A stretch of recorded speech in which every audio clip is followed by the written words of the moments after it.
Hello MMA community, all you betting sharks out there, and guys who want to make some money on UFC's best two events for this week. I guess they saved the best for last because between the Conor McGregor, Dustin Poirier card and this event before it that's coming up on the 20th, they combined have some of the best, most exciting fights I've seen in a while. I'm just super excited to start the year off like this. A lot of great fights on there, a lot of great fighters. You know how I tell you every week there's a theme. On the 16th, the first event of the 3-fight week was more like fades versus, I feel like the week of the Parisian and what's it called fight, where fades were fighting other fades and guys who are inactive fighting against new guys. So it's a lot of unknown circumstances, variables, injuries coming back from, and just weird things, which is why like almost half the fights didn't even get to make it. Phil Haws, who if you remember in the post weigh-in face-off observations, I was the only channel that said to you guys that I was super concerned. I hardly ever do this, but I hedged off.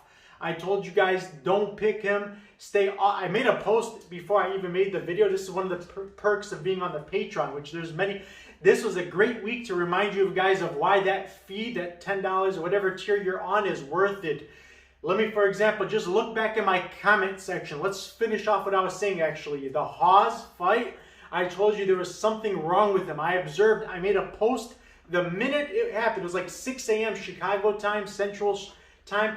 As soon as I seen him get off the scales, immediately, it was like hours way before. So mind you, thousands of people probably by the time that between he got off the scales and I posted this video on YouTube, so many people, I'm sure, being it was so close and line movement and stuff, would have already have bet on and kept on betting more on Phil Haws because he was the favorite and the rightful one.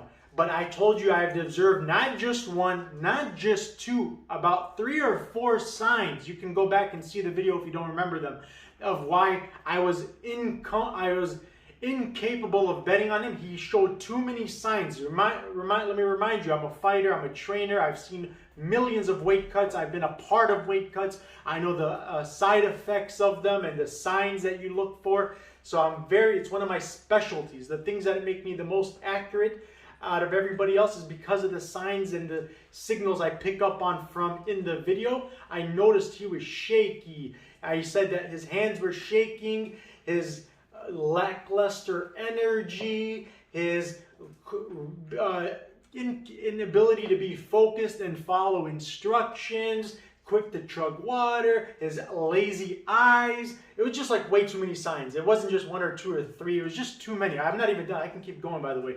I picked up on them, so I said immediately, the first notification that I made about the post was lay off of Phil Haws. I didn't see any other channel talk about it even, nonetheless tell you to lay off of it, so look, you can verify that. And guess what? Hours later, due to medical reasons, he did not pass the screening, so he didn't pull out. Nobody stopped him from fighting, but except the doctors. They didn't clear him. You know that physical, the same reason why eventually Cain Velasquez had to retire and didn't want to fight, couldn't fight anymore. The doctors were not clearing him to pass the physical, and the physical, let me remind you guys, very easy. All they make you do is like lift up 5 pounds, bend and jump and skip, and like just like stuff that like a 3-year-old in a gym class would be able to do as warm-ups before they play dodgeball. Nonetheless, an athlete should have been able to do it even on their worst days. It's not like some crazy like Marine hardcore type of test that you gotta pass. It's so simple that if you cannot pass it, you are not only in no condition to be fighting, you should probably go to the hospital. And we've seen it happen to many people. So he didn't pass the test. They pulled him off the card. So my observations served me correct. The Patreon paid off. Luckily, the fights got canceled. Nobody even had to hedge off of him. Anyway, so that is going to get rescheduled for March. But that's if you want to be in a Patreon. I put a post for fights that were canceled and rescheduled. You can see it there. Another folder you'll see in the Patreon, another benefit is red. It's subject that if you click on a folder called caution, red flags, or post win, you'll, even before that, I don't do this often in the Twitter. If you're a follower of my channel, please, besides hitting the like, the remind, and making comments so I can get my content out there, it's a way of you repaying me back for my time and my generosity, because I said I don't get paid for this. I do this for free out of the kindness of my heart. But besides that, if you're going to follow me, now mind you, I've only been around on YouTube for a couple of months, and almost around 600 people have subscribed to. That's the fastest growing channel I've ever seen. You can ask any other channel. None of them grew that fast. Eventually, they've grown even beyond that. But in this short of a time frame, there's a reason why I have 600 followers, 100 comments, thousands of subscribers, and in other media platforms. It's because they see that I'm good at something, right? So if you're gonna give me credit for it, listen to what I'm saying. Like, I had a guy, look at my last comment. I love this guy. He makes comments that are positive. He's a good follower. I appreciate him. But he follows my videos. He follows my Twitter account because he makes the comments on my Twitter. The post, if you look back, I even pinned it 2 weeks ago. I said, I don't usually do this here, but because I noticed 98% of voters in topology, like over 1,000 voters, 90-something% of them voted for Alessio to lose to Buckley. So I said, look, I'm just going to do it as a kindness, out of the generosity, even though I should only be doing this for the patrons usually. I do it for the patrons on every single fight, but for you guys, I'll give you a freebie. I posted not just my opinion that it was a worst style nightmare matchup for Buckley, that a guy like Alessio, who's known for not being planted, who doesn't ever throw the same combinations, is very unpredictable and hard to time. You can't see where he's coming from, and you can't get a clean shot off on him because he doesn't stay stationary. He's very good at that aspect of his stand-up. So he's not the best fighter, but that's one of his that's one of his strongest points. And I said that it was the worst style nightmare matchup for Buckley, and because of the observation that I made in Buckley's behavior, his demeanor in the scales and the weigh-offs, I also said he's going to be impatient. He showed me that he's going to be rushing and desperate to look for the finish because of all the pressure, the hype, the newfound fame and reputation that he's developed and picked up since his highlight reel kick in the fight that he was losing, may I remind you of as well. And I made a comment not just based off my opinions and the reasons, but stats.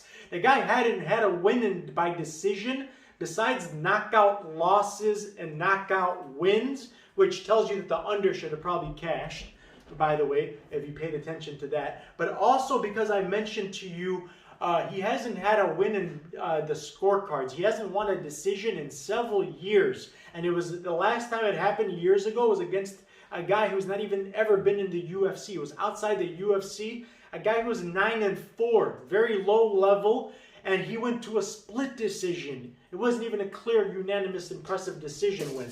And his cardio doesn't hold up, so he knows he's got to be desperate for the finish early on, or you've seen what Kevin Holland and so many others have been able to do to him. So I said until he's proven to have the cardio, the IQ, the patience, and ability to win in the points, as well as not just having to take someone's head off, that especially as a guy who's never been beat by TKO. He's got 0 losses by TKO, and even when we saw him after he let his guards down at the end of one of the rounds against Zach Cummings, he took a crazy blow to the head. It was a vicious kick that would have put most people to sleep. Perfectly landed in the perfect spot, and he bounced right back up, man. The guy's so durable. It literally couldn't have been a worse matchup in so many different ways. Not just for one reason, because he's durable and never lost by TKO, but I said just the style makes it a nightmare. I posted it for free. I put it in a comment section. I put it in the Patreon, but my followers are still telling me, hey, I put a $10,000 bet on Buckley in a parlay for some... And then the second guy's Ponzinibbio. I even circled dog or pass, or just bet the prop bet. The prop bets or something, find a better way, because not only was he overpriced, overvalued because of his big win streak, he's got a win streak, but mind you, these are guys that either were not good at the time, they're not as good as they are today, or they were just not impressive fighters that anything is to go home and brag to mom about. So for so many reasons, like I told you, the same reasons Moicano was going to lose to Rafael Fiziev, He was not supposed to win that fight against the guy who's so hungry, young prospect, the Leech. I said dog or pass, and they still end up, after giving me compliments, you're great, we like your videos, they end up going against my picks. I don't understand it. Give me the respect of at least following. I want to see you guys do well. So I hope you guys can at least trust me when I tell you not to do something or to do something. And if you don't have to make these decisions on your own, just join the Patreon, because I'm developing a better and better system every week that's going to start to pay off in dividends. Even on our worst cards, the hardest cards, we do well. I develop, like, for example, my column A. I'm going to give you guys a pick in this video. One of the column A picks is the guy on my column A is my parlay pieces I give to my patrons that are the most trustworthy fighters that on the card. The guys who you can either not have to worry about showing bad IQ, have good undefeated records, are powerful. Just one reason or another, I deem them as very good parlay pieces. They're trustworthy for way more than one reason. But on that list, of a long list of prospects and parlay pieces, we only got one guy that didn't win. He was an undefeated guy who lost, and to be honest, I even had it insured by betting the prop bet that should have hit, but the referee stopped the fight even as he was intelligently defending himself. He was doing what Glover Teixeira did after being knocked down 3 times. Mind you, he only got knocked down 2 or 3 times as well. And the referee, even as he was grabbing the feet, he grabbed his legs, and he was so coherent that even after the judge stopped it, he banged his hand in frustration on the mat, as in to say, like, come on. He was frustrated and upset with this ref stopping, because we know he's durable. He took some shots that nobody else would have been able to take, and he still kept coming back, and I know that's how he is. So I bet the over rounds and hoping that, because I know he was going to be a slow starter and the other guy would somehow find some success, and that it would have to go into the later rounds, and that was value. The referee ruined it for us, but hey, it is what it is. It's only one guy we got wrong in the entire column of parlay pieces. So it was a good night on that aspect. And my single bets, I had some underdogs, Edwards that cashed in. I had seen like 20 pages of people that were frustrated with the Tafa fight, so we expected Tafa to do what he did. I think he impressively won 2 out of the 3 rounds. And even analysts that have nothing to do with betting, I can show you pages worth of comments and analysts that agree with the robbery. And this is the same thing that happened with Carlos Felipe's last fight. The judges were kind of biased, and they showed favoritism towards him in the fight where he was not able to be held against the cage for more than 5 seconds, even as Castro was working on striking against the cage, control time and strikes. The referee kept over and over stopping him from doing it, which shows that they like Castro, they like Felipe. And the judging showed that again, which is why it was the only reason I only had Tafa, due to the value, especially because I'm not high on either of these guys. I think they're both not too good fighters of a UFC caliber. They're very low level. But if I have to pick in a close fight, especially where somebody even has more advantages in the well-rounded, like you see he was mixing it up, giving Felipe kicks. You see his kicks were like not even getting checked. That's how low level Felipe is. He let him in the first round alone, he landed 14 out of 14 leg kicks. In the first round, the damage done on Felipe's leg, he was so swollen, I thought they were going to end up stopping the fight. Anyways, but the damage, the control time, the aggression, the percentage of accuracy, even the referee had to keep warning. Remember I told you guys how his boxing is so bad, Felipe, that he slaps? The referee warned him 3 times, 2 or 3 times, told him, I'm not going to warn you again. He had to stop the fight. He told him to stop keeping his fingers out and and make a fist, not slap. I told you guys in 2 videos, 2 segments or 3 even, that he's so bad that he doesn't even know how to close his fist and make a right punch the right way. And everybody else's channels were saying he was a good boxer. The referee kept telling him. The commentators were telling us, if you listen to the commentary, DC, who's a fighter and a commentator on that fight, was saying that he keeps missing. It looks like it's landing and it looks like a good punch, but it's missing because he keeps punching the glove. He's blocked. Felipe all his punches were getting blocked, and he was hitting the same place, the guy's mitt, the glove. and he wasn't landing. So the accuracy, everything was in the favor. The total strikes, the significant strikes, the takedowns. What else can you do to win a fight? 2 out of 3 rounds, 2.5 out of 3 rounds. It was all Tafa. And if you want to look, I made it public for only that post. There's 3 pages of guys saying robbery. I didn't even bet on this guy. I bet on Felipe because I thought he was the favorite for a reason. And I told you it was recency bias because he won a fight that he shouldn't have won. That's why the value was wrong. And the odd makers got it wrong because Castro was, yeah, not just Castro was supposed to win, but Felipe was, Tafa was a former champion in his division. He defended. He's not a bad fighter. He was the better scrambler, better wrestler. He's the taller, bigger guy. I don't think he has a reach advantage much, but either way, he looked bigger, longer. He used his leg kicks. He kept the range better. The movement was better. He was getting the better in holding him against the cage. So there's no reason why it shouldn't have been. It should have been. I even had some judges outside the fight judges score 30-27. It was a landslide win. Like I said, it was only half of 1 round where Carlos had some success, and his success actually should have shown more towards Tafa's toughness. That he even with some damage on his eye, because he was like something weird had happened where his eye started to get swollen up. I think now it wasn't a poke, maybe because his hands were open all the time, but they bumped. Something happened where his eyes started. Yeah, his head. It was like a headbutt, which is also illegal. But anyway, that bothered him, and he battled through it. But that was the only area where he started to lose a little bit of the exchanges. But he showed durability, and that's a great thing to see in a fighter. But anyway, that guy pulled through. Jocelyn Edwards in my first segment. The first day they announced the fight when she was plus 170, I think, or in the range of plus 140 or 170 between there. I told you guys she's a great underdog. She should be the favorite later in the fight. Even she never. I think she only turned into a slight favorite the day of the fights. So all the way up until that time, she was still an underdog, and we cashed in nicely. And she was in 10 out of like 20 of my parlays. She was in half of my parlays. She was in all my single bets, the over everywhere. So that's a benefit of having a Patreon. I know versus risk versus rewards. It does. I don't go by odds, or else I would have been a victim to the Koski syndrome, or just because Koski was a minus 700 favorite, everybody put him as the favorite, biggest part of their parlays. I told you not only was he not good for parlays, but the other guy was just as dangerous, if not more, because he had an advantage in the size. So let's focus on now the first fight of this night I want to talk about is an underdog.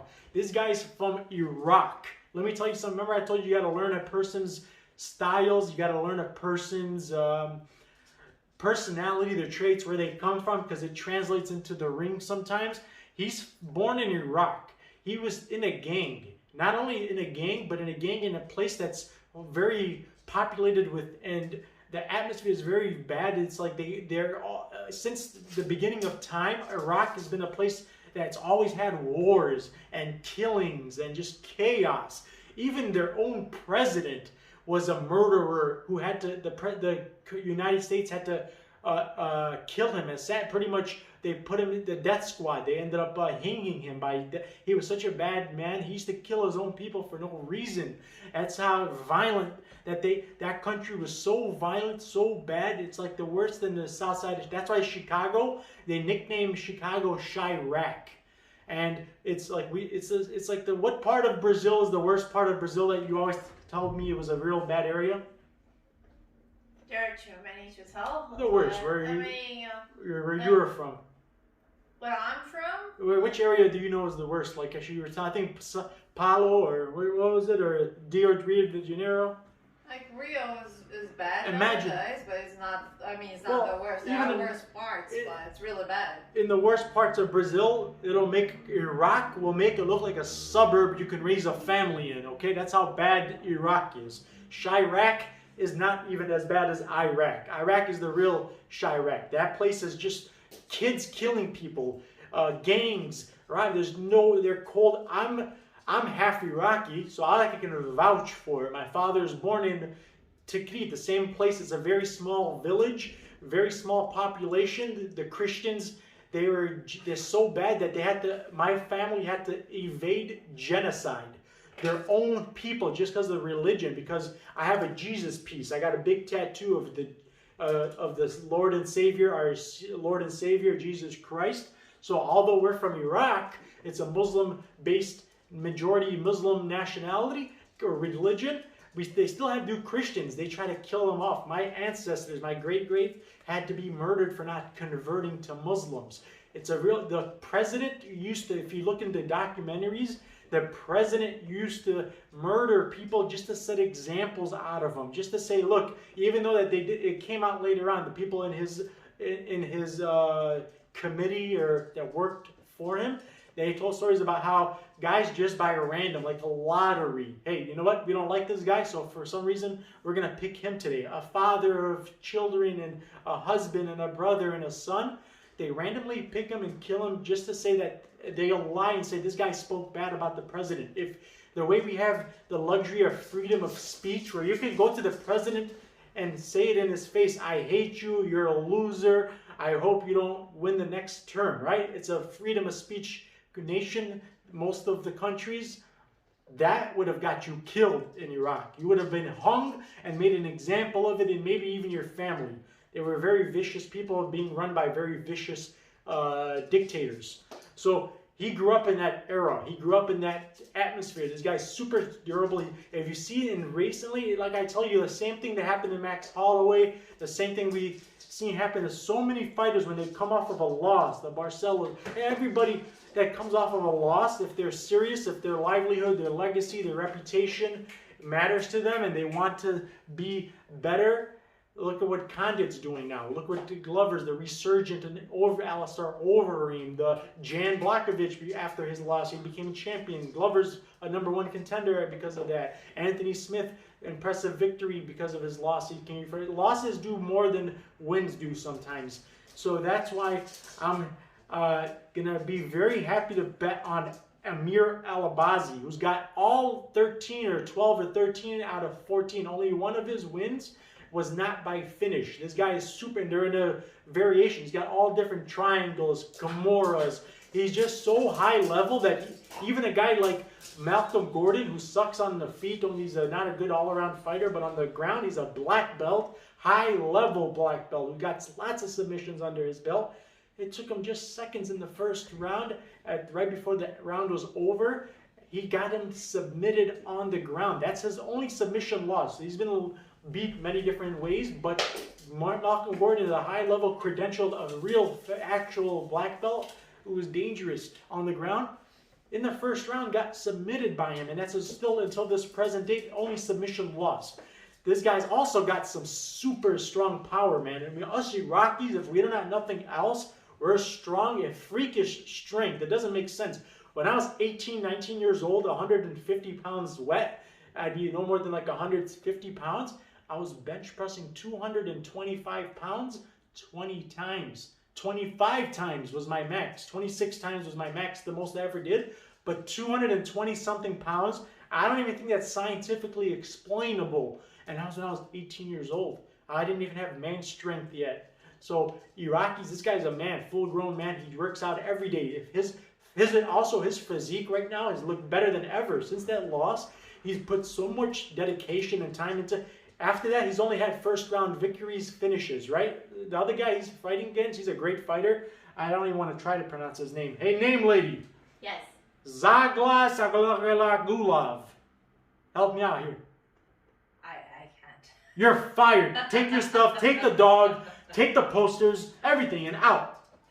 All right. Zaglas Zomugulov, who's always actually been at the bad end of a decision. So let me remind you that this is an Arabian guy fighting in an Arabian population or country.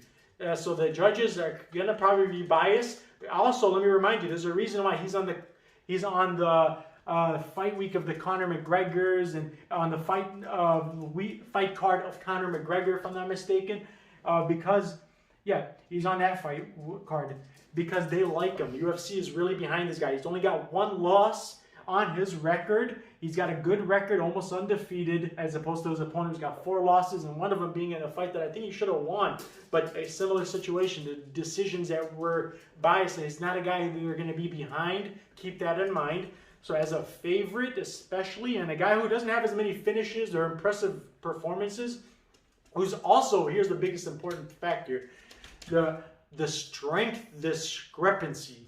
This guy doesn't have to be skilled, but he is skilled. He doesn't look for openings and wait for them. He makes them come to him. If he brings you to the ground, he doesn't have to use technique, which he does have very good techniques. He can just lift this guy up. He's so strong, and the way if he gets you on the ground, you're not only going to not get back up, he does not pick submission position over submission. From the beginning to the end of the fight, and he's got the cardio to hold it up until the later rounds, especially you won't even start to notice him fading, maybe a little towards the end, but by then it'll be so late that unless the opponent finishes him, it'll be impossible to win any other way. So by the time that happens, and he's too durable, he's not going to be easy to put away. He's Iraqis. You could hit us with, you could run me over. I've survived motorcycle accidents that even when I got into the accident, the doctors, they told my family, this guy's not going to, when they bring a priest and a psychologist, head doctor, shrink, to sit with your family and a priest inside the waiting room, it means that they don't think your son or your family member is going to make it. They need you to be comfortable. I had 16 stitches. I cracked my skull. My brain was bleeding out of my skull. For 6 months, they told me if I bumped my head on anything, I could die. I got to be careful, so I couldn't box anymore. That took me out of the sport. I did get into fights after that. I got real lucky not to get hit because I'm just a crazy fighter. I loved fighting back in my day, so it was hard not to fight. But I thank God I'm fully recovered now, though there was no permanent damage. But the motorcycle accident, I was going at about 100 miles an hour, and I slammed into a motorcycle, was crushed. I think if it wasn't for my Iraqi thick bones, my strength from exercising and my reflexes, because he does have good, I have reflexes that are, I landed right on, there's a reason why the hardest part of my body was the part that got damaged the most. I cracked my skull. Remember I told you if you're ever going to take a punch, you want to take it at the top of your head. I landed on the cement concrete without a helmet and cracked my skull, but any place else I might have died. So that was the best place to land on. But anyway, I have a lot of reasons to pick the underdog. Amir Alabazi is a all well-rounded fighter. He's got too many advantages in his favor for a plus money bet, especially. Count me in, man. I mean, it's going to be a fight with adversity. The guy he's fighting against is very high level as well, very good. I'm high on him as well. This is the perfect style matchup for Amir, a guy who's not going to be hesitant to try to go to the ground. He's confident in his ground game as well, so he'll do what like Ronda Marcos did with Mackenzie Dern, voluntarily go into her guard, and ends up, after winning the fight, majority of the fight, to end up immediately going from winning to losing the fight. So I could see something like that happening here as well because of the confidence working against him. Anyway, so back on track. We've got one underdog already. We've given you guys. I'm going to talk about some mismatches so you guys can see that this card is full of mismatches. Guys who just have no business being up against these other guys, and then that screams value. So I think let's see, who else can we talk about? All right, here's a perfect example of somebody who here's my fade of the week. My fade of the week, a lot of other channels I noticed are very high on them. I'm not going to put any names out there, but let me tell you something about the difference between when you have a guru who's not just a fan but a fighter who's learned. I study these tapes and I study these predictions and fights as if I was going to fight them myself. I look for holes in their games, what I should be expecting, so it's also going to be a big detriment to live betting. Here's an example, okay? Let's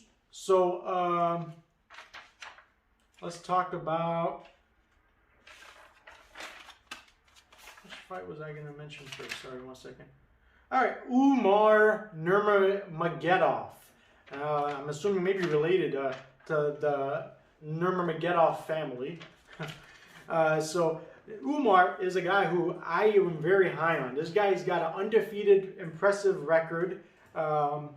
He's not the typical Nurmagomedov who just typically wants to chain wrestle, and he's similar to like a Saeed actually. Saeed, I like him as well. He doesn't have to just chain wrestle. He can beat you on the feet as well. This guy's against one of his most Can you pull up Umar Nurmagomedov's Sherdog, please? Yes. Against one of his most recent opponents, who had a pretty good record, like 19-8. He showed that, and this was a fight that I actually was wondering why he didn't, because he could have taken it, and he eventually did take him down and submit him, and it was such a mismatch on the ground, especially that it was so quick that the submission came. But then I wondered, why didn't he do this along? Why did he? But not just because he wasn't putting himself in danger, he was getting the better the exchanges, his reflexes are. He showcased his skill, felt rule, like the same thing that Rakic wanted to do in the Smith fight, where he said, look, I know that 1 or 2 kicks, everybody kept saying, why didn't he just keep it on the feet? Why would he go down to Smith's guard? But he said, look, I wanted to show my skill sets. I wanted you guys to see that I have more aspects to my game. So if he's a black belt, I want to show you guys that I'm just as good on the ground as he is.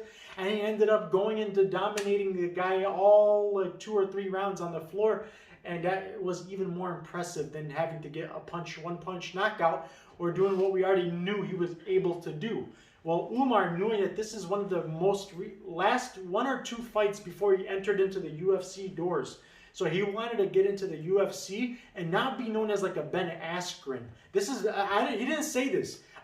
This is my fight IQ, my research thinking that other people probably would never have picked up on or would have said bad IQ. Even other fighters were saying Rakic was bad IQ for doing that, but he won, and I guarantee you now his value, his legacy is going to be way better in his next in his career. And even when the odd makers, now they see that this guy's got the full well-rounded package, so that makes him his stocks rise to the real fans, the hardcore, the real knowledgeable. But the fans that are casuals, it's like, yeah, they have bad IQ. Look, he was winning on the feet and he decided not to keep his success. No, he was winning anywhere he took it. And the fact that he could do it in somebody's world that they're the best at, that's their strongest area, is just way more impressive to me.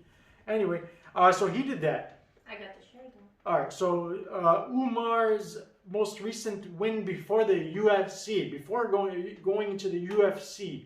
So if you could pull up his UFC stats, But he has no UFC fights. yeah, you'll notice that there's nothing there, right? It says 0. Yeah.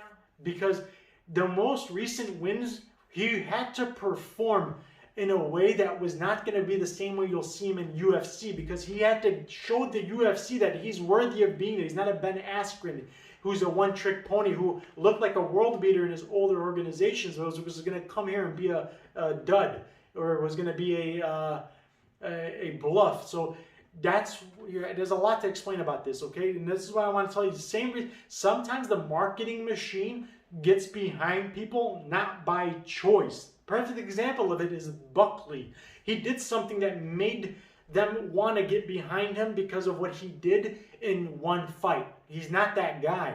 He's not the guy that they wanted him to be. In reality, if you make him fight against Impa Casagne 10 times, he's not going to win like that, especially 9 out of 10 times. So it was not reality. But sometimes they do get behind the right people for the right reasons.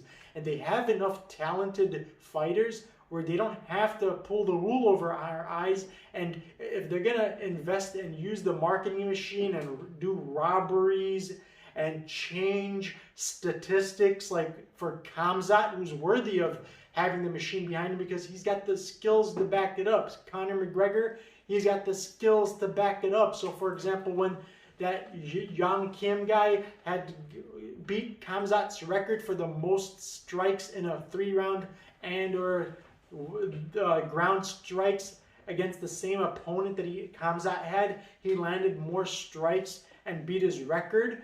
They changed it to not only not beating Khamzat's record, but to making it like 1 strike instead of 300 that it really was. That's just, or why Jordan Wright, that's different. Like there's the reason you gotta really, there's levels to understanding the marketing machine's agenda. I'm at the highest level. That's a part of the benefit you get from being in a Patreon. So Umar, who is Khabib's cousin, by the way, I was just joking about if he's a relative. He is Khabib's cousin. There's a reason why they're behind him. They want to be behind the Khabib family because they're skilled guys and they can back it up. This guy's got the well-rounded level of skills. On the feet, he could beat most of the people. He's very good reflexes. He checks, if you throw 30 leg kicks, he's going to check 29 or 30 of them. He does everything correctly. His guys, you know, there's some people, Sumata Jerry, another guy I'll be talking about in this episode, perfect, they're natural. You could tell, a fighter like me, I can tell when like a Figueiredo is a guy who spent hours a day for years on the mat training with other high-level black belts. So it's gotten to the point where guys like him and Dariush, it's natural. Unlike his opponent, Ricky Simon's opponent's another guy we'll talk about, who's new, who I'm going to be fading.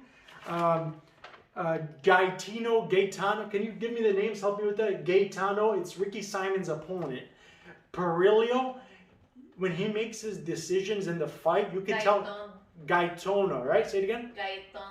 Gaetano, Perillo, he's fighting against Ricky Simon. Guys like that, they got to think about what they're going to do and how they're going to do it. Where Sumata Jerry's, Ricky Simons, and Umar, these guys, it's natural. You'll see without hesitation, without having to hear their coaches, their corners, or wondering what they should do. It's their body does it automatically. They don't have to think about it. They do the underhooks when they are held against the cage by a wrestler who wants to take them down naturally. And here's the difference between somebody who could do it naturally. Not only will they be better at it, the timing. Because if you're off by 1 second, if you're 1 second late, you're going to get knocked out like the way Zaruk did against Tyson Nam in the first few seconds of the round. And that's a guy who's Sumata Jerry's going to be fighting against. A guy who's 3-2, already got his knockout loss in MMA in the hands of a guy who's not the highest level fighter, who's never going to be a top 3, even top 5 type of level fighter. Got him beat in the first round. That's a 3-2 guy going up against Sumata Jerry, who has always been underrated. That's why we cashed in at plus 175 odds for first inside the distance and under 1.5 and first round. Because I told you that Malcolm Gordon was not capable, just like a Jordan Wright, of taking too many hits, that even after just 1 hit, I told you, not even 2, I said 1 hit, he's going to respond so badly that either the referee's going to have to stop it, or he's just going to put himself in a bigger danger than he should have been in, and he's going to get finished. So Malcolm Gordon did get finished that way, and they valued it, Sumata Jerry, at plus 170. A guy who's got a lot of knockouts, but let me tell you a little bit about Sumata. Oh, let's go back on track. We'll get to that later. I'm sorry for getting ahead of myself. But Umar Nurmagomedov, remember, this is a good thing. I know a lot of people get pissed, like, why are you all over the place? This is what you want, because that's all from my head. If I'm not speaking from my heart and my head, if it's what, you know, all those other channels that don't do this, they're only telling you what's on paper, what the 95% voters are saying that don't have any experience. You want it to come from the heart. You want it to come from the real knowledge of someone's brains and experience. That's not going to be something that's going to be on paper. So listen up, pay attention, and it's upon you. Just like if you're in class and the professor is talking, you got to take notes. If you care about betting and winning and making money, you got to take notes or use my timestamps. I don't know what to tell you guys. I hope you can make the best of it. But if you're in the Patreon, you don't have to worry about this. All the work is cut out for you, and you just duplicate what I'm doing for you. And there's a special going on right now, by the way. It's a risk-free bet. It wins you 4 times your money, and if it doesn't pay off, if the parlay gets ruined, you get your membership up to $40 back, or your wager up to 40 bucks. Anyway, so Umar's on a different level. On the feet, everywhere it goes. His opponent is the perfect style matchup that he is going to play right into his hands. Let me explain why. His opponent does not understand. Can you help me with his name, Umar's opponent's name? I can try. Other channels were real high on him, saying he's a good fighter. Sergey is not a good MMA fighter. He's an okay fighter. If you just say regular fighting or kickboxing or boxing, he's an okay fighter. Let me explain to you how one sign, I bet you nobody else would have picked up on this. Okay, if you're an MMA fighter, and you can, anybody who takes this note, this could save you in a street fight, because MMA fighting is like a street fight. So remember this tip. This is a betting, sometimes in my videos you'll see I'll give you fighting tips. The Fighting Guru's got a lot of these coming, so stay tuned for so many different fighting tips. I'll try to make it a note in every segment to give you at least one fighting tip. Mind you, I was a trainer for many years at the biggest gym in Chicago. And Chicago's a huge city, the most popular city for a lot of great fighters came out of there, including a guy who actually beat Sergey, who's a guy who's really... So Sergey's been losing against low-level competition. He's a fade if I've ever seen one. This guy, you know what he does in his fights that's going to work against him in this fight especially? A guy who's had, in the past, can you show me in his Sherdog, he's lost against guys that are very similar to Umar, right? Like I think Evolov, he lost to Evolov, and then he also lost by strikes. This is a guy who's lost by decision, he's lost by strikes, he's lost by submission. Evolov is a similar type of a fighter to Umar. Same exact game plan, same strengths, same strategies.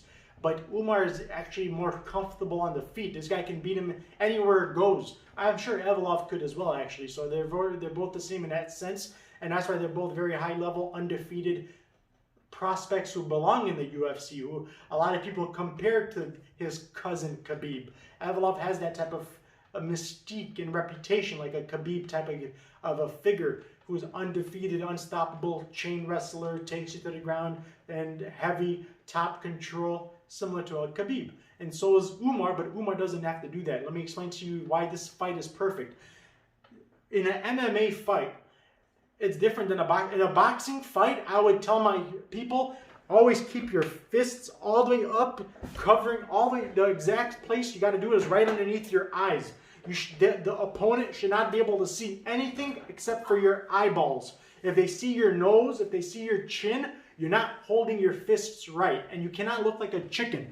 I always used to make fun of buck, buck, buck, buck. No, if I say buck, buck, that means that your hands are not, your elbows are not tucked in correctly. Your elbows got to be inside, tucked in like this. And every time you release, remember, your chin's got to be down, right?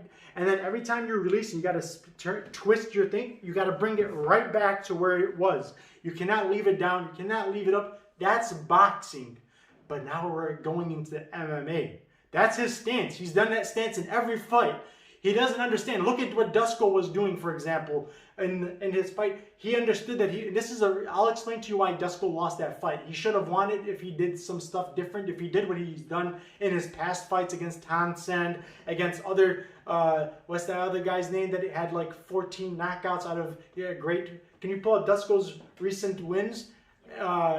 It was in the Dana White. He ended up a guy who was a very high-level knockout artist, more high-level or more knockouts, than Punali even. He showed that great game plan, and he didn't even implement it. It was the same reason why Justin lost against Khabib. He was too worried about being taken down or too worried about being defensive and trying to showboat a little bit. He was too comfortable. I like the Dusko who was nervous, who was hesitant, who was very uptight, not this loose Dusko. Now I know when I see Dusko loose, which is usually a good sign for most fighters, it's a bad sign for Dusko. We learned that about him the other day because he was not putting his hands up. He was not, but what this guy needs to do is your stance for MMA has to be not too high, not too low. You got to keep one high, one low, or have it medium because there's kicks involved. There's takedown attempts. You got to have the ability to react fast to a kick to either check, block, or deflect it. And the reason why you'll notice, for example, Sergey has lost one of his most recent fights, even before getting into the UFC. He lost to a guy, I forgot his name. Can you pull up, I know you just pulled up something else for me. Dusko, I just got Dusko. Yeah, Dusko's most recent win before Townsend. What was it? Teddy Ash. Teddy Ash, there we go, Teddy Ash.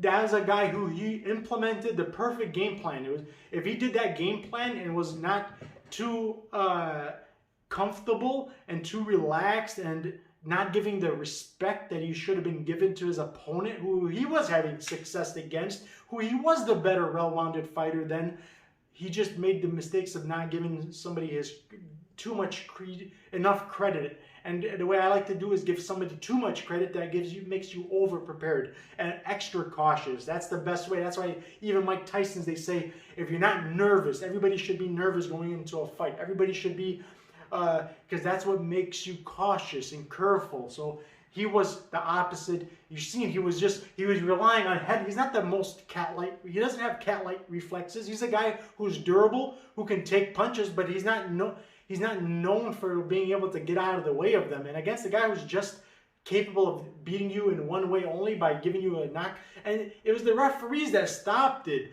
He was hanging on. He was going for a takedown and they stopped it. But it was just bad strategy, bad game plan, bad attitude to approach the fight in. He was just too relaxed. It wasn't something that worked for him like it does for a lot of people, like it did for Holloway's, for example. But Sergey, the guy who's fighting against Umar, what's the guy he lost to against before going into the UFC? I forgot his name. It starts with a J. Anyways, this guy, you know how he beat him? For the reasons why I told you, because he's got his hands up and they're not low. It's not a good MMA stance. It's a very uneducated, bad stance for MMA or street fights. He did that, and when you do that and somebody starts to eat up your legs or eat up your torso area or have success in takedowns because you couldn't stuff them or get your underhooks in or quick enough, when that happens to him, so what he starts to do to compensate for that happening so often, he starts to reset, like what Israel Adesanya does a lot. He runs away, or Conor McGregor did, and they run away and try to reset. But this guy does it in the middle of the flurries. While his opponents are still engaging in strikes, he's trying to reset. And it's dangerous because he keeps his guard down then, and he's not balanced. So he lost his balance, and his opponent finished him by strikes. So it's very bad IQ. And against a guy like Su, who's quite the opposite. This guy's so unpredictable. Like how I told you Alessio de Chirico was going to be.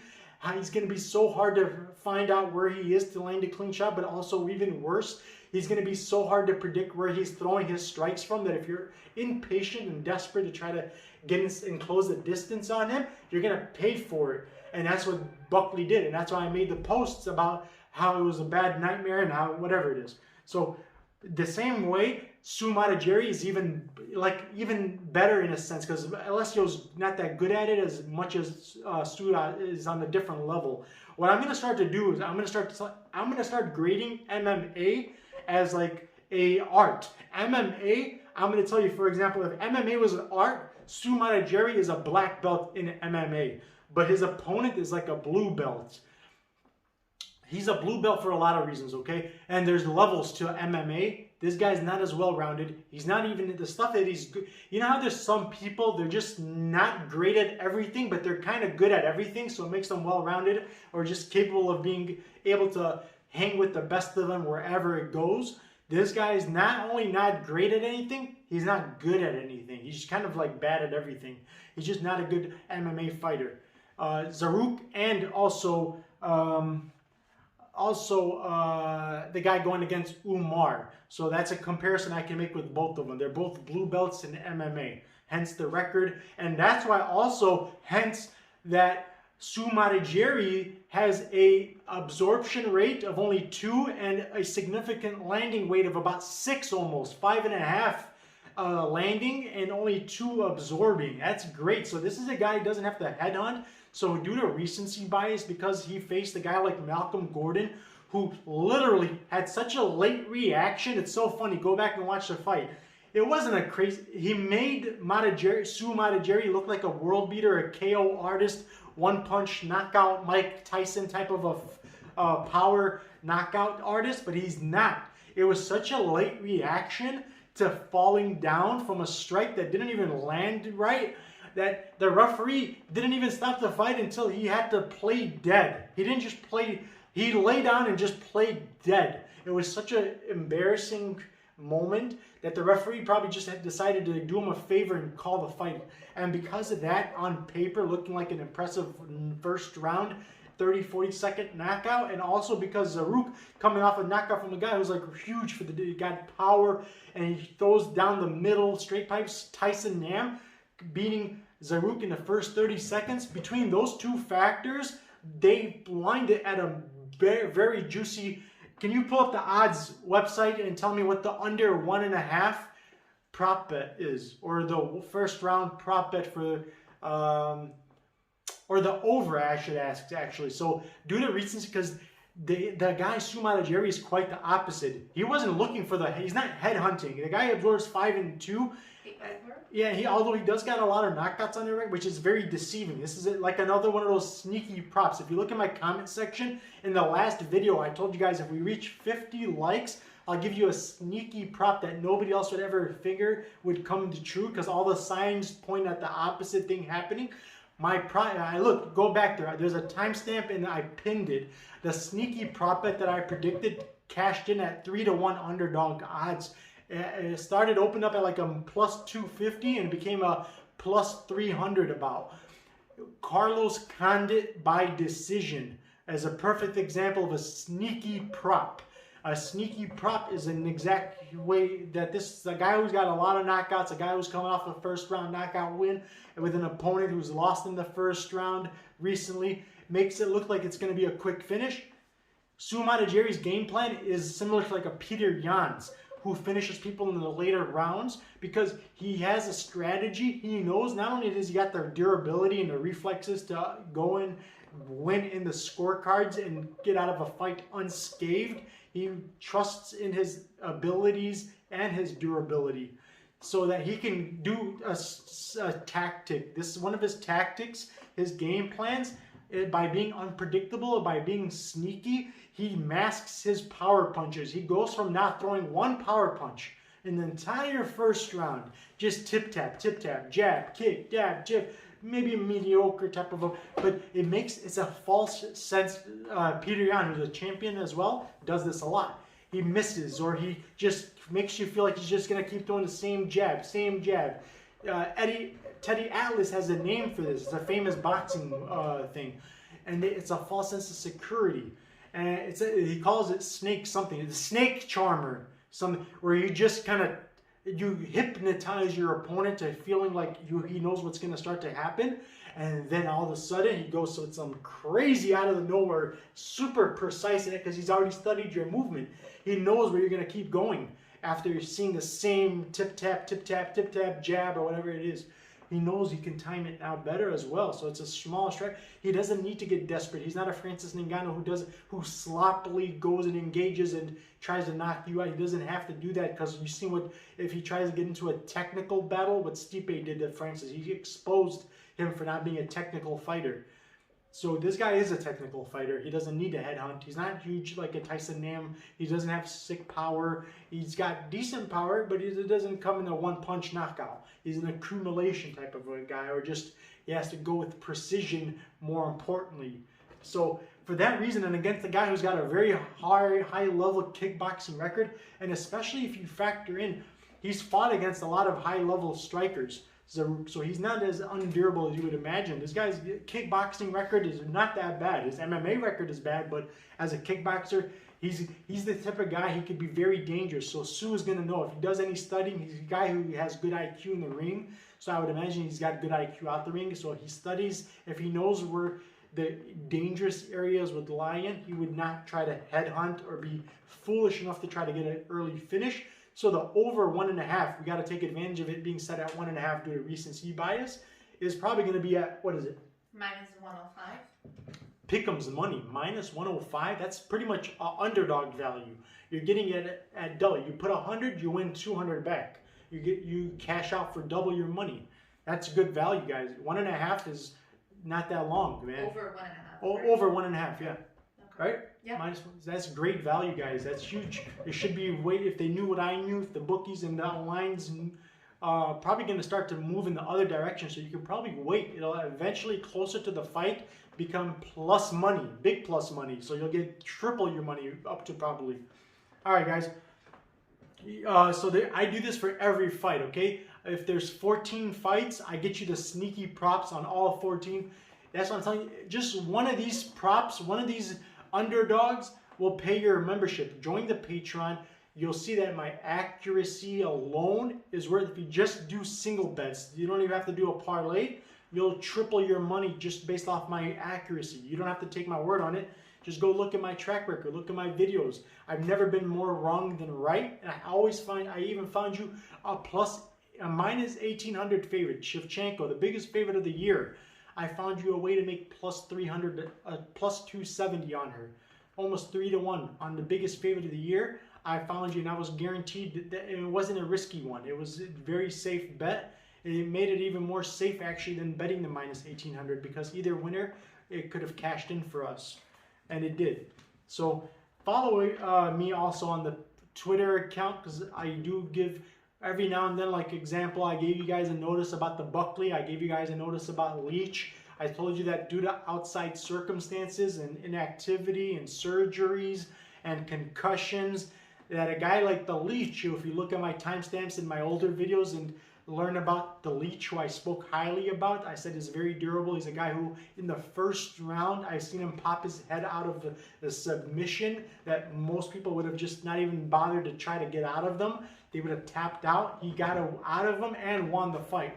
He's super high level, underrated, and at that, if you ever can get a guy like that at plus 300 odds, you never pass on that. So it was a dog or pass, I said it, but I did also expect a guy to be able to go above 1.5 rounds. So that was a problem. I have to admit, I made the mistake of thinking that Ponzinibbio can last for more than 1.5 rounds. Or if it went to decisions, they would give him the decision because he's on a 7-8 fight. He's one of their big names. They love Ponzinibbio. He's on a great wild winning streak right now, where I've seen the Leach lose decisions in fights that should have been closer, or he could have even arguably won.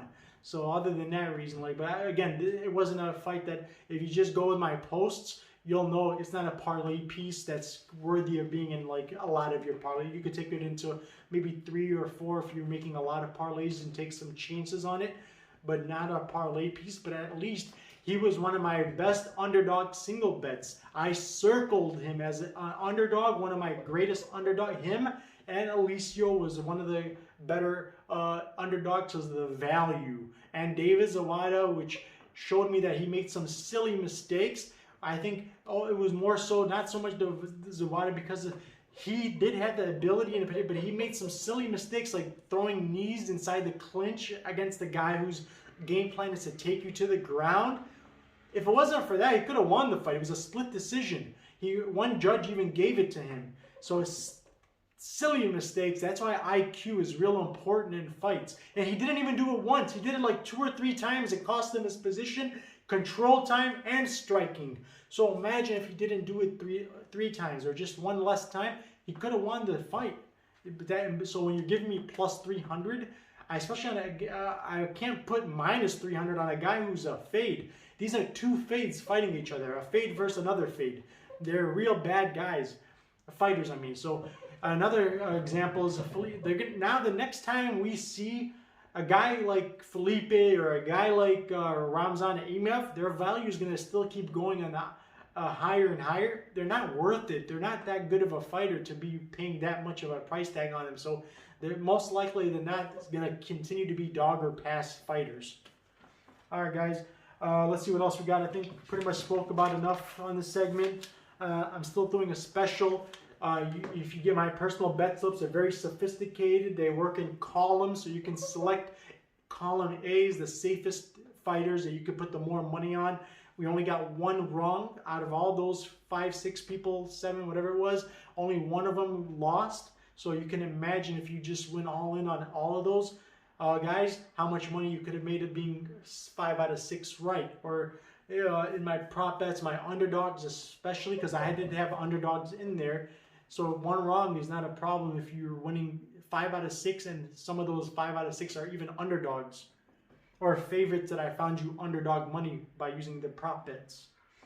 All right, guys. Ricky Simon. I'm also gonna tell you a little something about his opponent Perillo. Did you pull up Perillo's record? So if I had to say MMA, Perillo's a blue belt.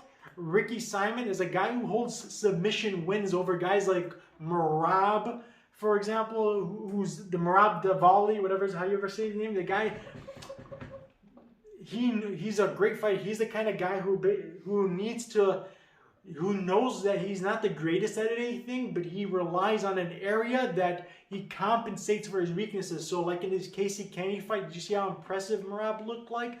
He was chaining, he took him down like 15 times so that he negates and nullifies the advantages of.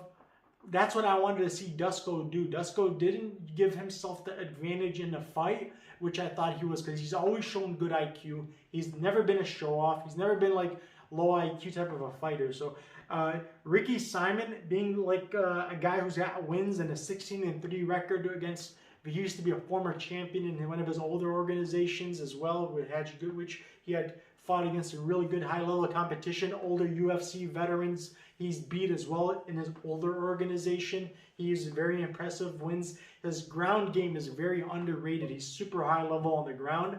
And besides his loss to guys who are real good, you know, a high level top 5 guys who are former legends and Hall of Famers. Uriah Faber, who had come off of a real long layoff. He was fully rested and no injuries. He was at 100%. He came off of a real long break.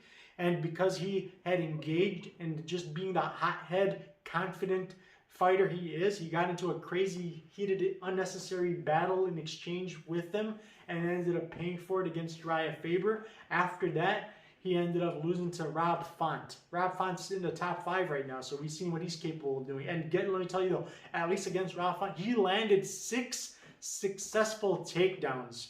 He just couldn't keep him down. Just the same way Mariah is as strong and big and skilled as he is, he couldn't even keep Rob Font down for a while, so for too long. So the same reason 6 takedowns was still not enough. He lost by decision to Rob Font, but there's no shame in that. But anyways, Ricky Simon since then has been on a tear. He's looking great. He's got a win after that, pretty impressively. He's on a win streak, 1 win streak I think only though, but it's still right. And remind me again, who did he beat? Ray Borg was a decision machine. That guy's great at winning decisions, if nothing else. And he beat him by decision, unanimously, right? Or split. It was split decision. So that's how good Ray Borg is no longer there, because he's kind of, but he's relying on, Ray Borg's an example of a guy who's who realizes that his best days are behind him. So he's doing like an Arlovsky, who knows that he's past his prime, so he's got to win in different ways. That's what Borg is doing. That's why the UFC doesn't like him anymore. They don't want him anymore. They released him, I believe. So, but he was doing those boring fights and trying to just get the wins, and UFC ain't about that. That's for other organizations. I don't want to mention any names. But Ricky Simon still beat him in his own game. And he's beat guys like Merab in their own game on the ground. And so a guy like that to fight a guy who it doesn't like... You know how I told you it's natural, people do things with reflexes because they spend a lot of time on the mat and training. This guy is quite the opposite. He similar to like a Maurice Green or a Greg Hardy, they try to keep going forward and forward, or Guitar Hero Gaines, that guy Guitar Hero who lost recently against, I forgot who it was, but similar to those guys who do nonstop forward pressure, like a Diaz, they'll end up hurting themselves more than helping themselves, thinking that they're trying to be winning wing control, aggression, or whatever they're trying to do by intimidation maybe. That works against a guy like this guy at this level. It's forgivable on the lower levels, and it does work sometimes on the lower levels, because he's fighting against guys who, as soon as you touch them, they'll ball up and they'll try to cover up, and they'll try to reset in the middle of flurries, like I was saying that Sergey does. They're very low level themselves, so there's levels to low levels. There's high low levels, there's low levels. This guy's high low level, you can consider him, but in the UFC, he's a low guy. He's going to be chewed apart wherever it goes. He's too slow to react. He makes bad decisions. His hands are not correct where they're standing, where he positions them. His stance, everything is wrong. His movement is wrong. He accepts bottom position this is the key here. A guy whose takedown accuracy is impeccable. He's got some of the best takedowns ever. Is fighting against a guy who's got the worst takedown defense ever. He'll keep getting back up and then get taken back down, but he's so bad at it that he accepts the bottom position and does nothing from there. He's lost a fight in his older organization just because he accepted bottom position. Against a guy who's not that good. Against a guy who's not even UFC caliber, was able to dominate him and take him down and keep him there and just beat him in the most simplest way, unimpressively. So if a guy like that could do it, I don't even want to think about it. And a guy who's only minus 300 fighting against a guy who's also got to battle through the outside the fight circumstances. It's his debut and short notice. So short notice and debut is the worst combination to have against a guy like Ricky Simon especially. He's got power, he's got knockout abilities, he's got strength and durability, he's got experience on his side, he's got the wrestling, the takedowns, the ground game, control. He's going to keep him down, especially he won't come back up. I can see 10-8 rounds every round. So this is a great parlay piece as well. And there's so many other ones down this card. I'm not even going to be able to tell you them all because there's too many reasons I have to get into them all. But if you just want to trust me and take my picks, join the Patreon. And please, just to keep getting the small few tips and free bees and prop bet that I bring you in Underdogs, hit the like, hit the subscribe, but most importantly, leave a comment. If you're not leaving a comment, I'm not going to be able to continue to be seen and make videos. I'm going to have to go back to my 9-to-5 job, or I don't know, man. Just, it's not going to be helpful, and you're not paying me back, which could be very beneficial for both of us. So leave a comment, please. Something, whatever you want to write. Give me an opinion. Thank you. I hate you. Whatever. Blow me a kiss. You know, just like I had a couple of guys do that already, or you could throw the middle finger up at me. No, just kidding. So I appreciate you guys coming onto the channel, giving me, like I told you, I grew so much fast. My resolution, or not my expectations to start the new year was like 200 subscribers, because I've watched other channels like who've been around for longer than me. Until now, even the guys who have been around months before me or a year, some of them haven't reached this far. And there's other channels that are up to 10,000 and 15,000. They didn't grow that fast in the beginning. And I don't even use hashtags. I don't use advertisements. I don't have word of mouth. People don't leave comments. So it's real difficult to get seen. And I'm still doing better than most people would. And I even expected I expect myself to do great things. And I couldn't see myself doing this well. So thank you guys. I appreciate it. This is going to be our best card. I'm telling you now. I told you guys before last event on the 16th, the first Fight Island card. Even before the fight started, I'm very honest. I said this is a bad fight. This is a bad card. Not too many trustworthy people. Fades versus fades. Save most of your money for the 20th and the 23rd. So I'm telling you now, 20th and the 23rd is a type of a card I can parlay, just like the Khabib card. 12 out of 12 I got right, and I knew it was going to be that type of card. So I even did 4 of the same bets in 4 different wagers. So $5, $3, $2, $100, 80 to 97, 87 to 1 odds cashed in 3 times in one day. And I posted it before the event started, and you can see the timestamps on my Twitter account. Fighting Guru, FIGHTINGURU, 1 G only. In between Fighting and Guru, just 1 G on my Twitter account. I have a Facebook account. You can see it. It's all in the description.